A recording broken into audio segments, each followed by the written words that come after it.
E um dos palestrantes desse dia de hoje é o Daniel Leibniz. Ele é presidente do conselho da ACAT, nesse momento, né? Já está aqui do meu lado. Tudo bem, presidente? Seja bem-vindo. Muito obrigado, é uma honra estar aqui com vocês. O prazer é todo nosso. E ele vai falar sobre inovação, a necessidade de inovar. E na história do Daniel, tem uma experiência de sucesso que, tenho absoluta certeza, será inspiradora para os prefeitos e para os gestores que estarão lá. A transformação do perfil de uma cidade inteira. Daniel, antes de mais nada, boa tarde para você mais uma vez. Prazer te receber. Muito obrigado. As pessoas, muitas vezes, elas não acreditam nelas mesmas. A cidade não acredita nela mesma. E quando tu começa a trabalhar e trazer esse sentimento de pertencimento, de orgulho, que tem coisas que nessa cidade ela pode levantar e pode fazer e pode traçar um rumo para o seu futuro, isso muda completamente a realidade dela. Você acha que a gente está acostumado com o conceito de inovação? Ou nós temos uma ideia equivocada do que seria inovar? Eu penso que nós, da área de inovação, vendemos muito mal a ideia de inovação para o cidadão comum, o que deixa ele mais afastado. Por quê? Porque ele acha que é um menino ou uma menina que está ali na frente do computador, né? Ou uma coisa muito sofisticada. E a inovação não. A inovação, ela está... Como a gente vai resolver uma fila de um hospital? Como a gente vai resolver um transporte público? E quem que sabe mais desses problemas? É quem está vivendo isso. Então, a gente tem que dar muita oportunidade para as pessoas que vivem esses problemas poderem passar as suas ideias e, a partir delas, se construir algo melhor.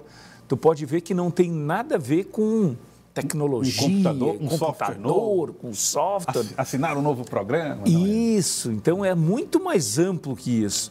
Então a gente precisa primeiro passar essa segurança para os nossos prefeitos, para o cidadão, para o servidor público, que a inovação, ela extrapola isso. Às vezes, é a gente corrigir uma posição numa rua, marcar melhor um atendimento. Isso já é inovação.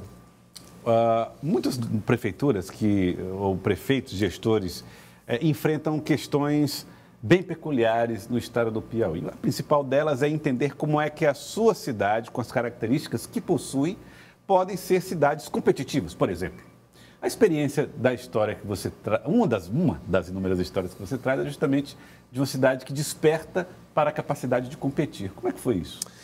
Então, quando tu está falando de uma cidade, geralmente tu está envolvido nos pequenos problemas do dia a dia e acaba deixando a construção do futuro de lado.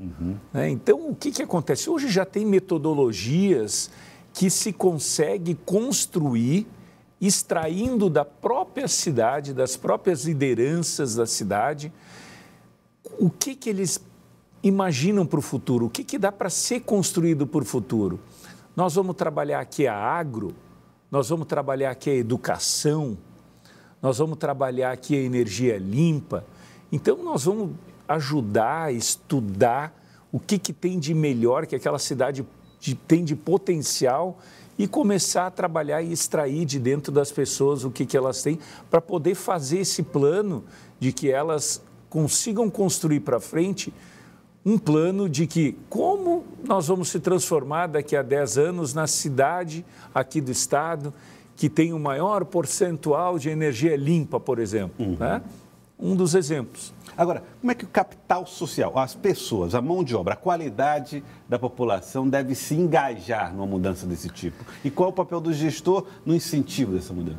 Então, o gestor tem um papel fundamental na educação. Então, todo o processo de inovação ele vai passar pela educação.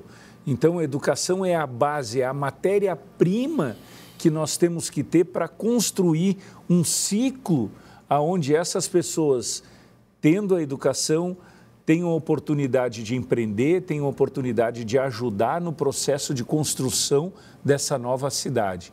Então, eu diria que a base, a matéria-prima das cidades são as pessoas. E tudo que tu vai fazer numa cidade vai ter que ter como centro o seu cidadão. Agora, o Brasil ele é um país altamente plural. A sua experiência no sul do país, ela é uma, o do brasileiro do Nordeste, os desafios são outros. O que é que você tem percebido nessa série de viagens que você fez pelo país, dando palestras, conversando, dialogando com a população, que há de comum, pelo menos de característica comum entre essas regiões, que fazem com que elas possam se tornarem inovadoras? Primeira coisa, nós temos que acabar com essa ideia de ter preconceito, que esse aqui é mais, esse aqui é menos, esse é de um jeito, esse é de outro. A inovação, ela está dentro das pessoas. As pessoas sabem o que tem de problemas, elas sabem sugerir soluções. Então, o que é a melhor questão para que se fazer? Para se construir uma esteira de prosperidade. Eu vou trazer um exemplo aqui de uma cidade que tem 6.000 habitantes, que um prefeito lá colocou na escola pública um contraturno de mecânica e elétrica, para a criançada lá poder mexer em mecânica, aprender e elétrica. Assim como poderia ser trabalhar a questão do agro, trabalhar a questão do comércio, e nisso ele colou uma incubadora do lado dessa escola. Em 7 anos, a arrecadação da prefeitura subiu 500%, porque os jovens aqui estavam com as ideias, começaram a ter perspectiva de criar coisas e a partir de olheiros, que nem no futebol. Alguém do Sebrae vai lá e olha, ele tem talento, vamos, quem sabe tu monta um negócio nisso aqui e dá todo o apoio e a partir dali tu começou a criar uma maquininha de gerar empreendedores e, consequentemente, prosperidade. É verdade, olha, mas uma maravilha. Olha, mais na palestra do Daniel Leibnitz. Obrigado pela sua participação aqui, Daniel. Seja muito bem-vindo ao Estado do Piauí, um especialista falando sempre de inovação. Muito obrigado. Eu que agradeço. Mais uma presença importante no nosso Congresso das Cidades. Obrigado ao Daniel pela participação aqui com a gente no nosso Jornal do Piauí.